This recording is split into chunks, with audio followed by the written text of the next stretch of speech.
the last few days, indeed year to date, we've seen a number of the crypto coins, such as Bitcoin, Ethereum, Solana, start to move to the upside again. Is this real? Is this rally sustainable, or is it just a little bit of a short covering bounce?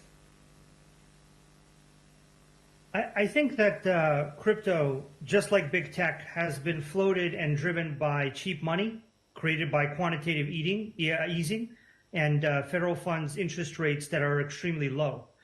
And so generally speaking, I think it's followed the market indicators of big tech pretty closely over the past year or two.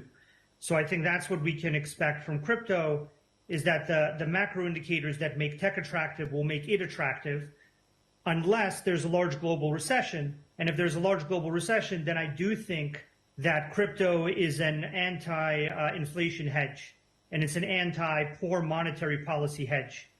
And so in the world where the recession comes, I think that crypto actually outperforms pretty much almost all other assets, because the whole point of it is to create an alternative financial system that can't go through the types of failures that a global recession would create.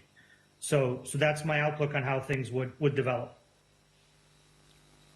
I'd like to pick up on what you're saying about crypto potentially being an inflation hedge, because, last year when crypto was really whacked on the head, we saw inflation surging, in which case the inflation hedge argument just didn't work. So what else is going to be able to give crypto the life that it needs now?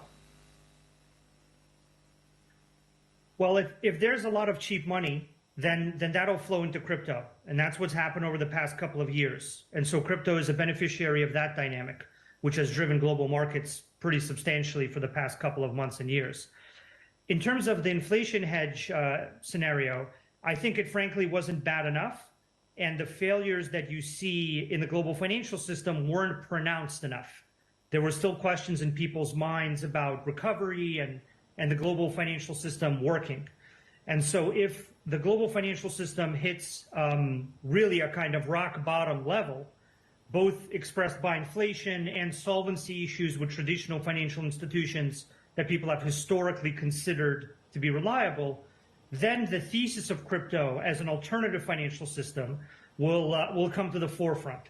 So basically, I think that it just wasn't bad enough.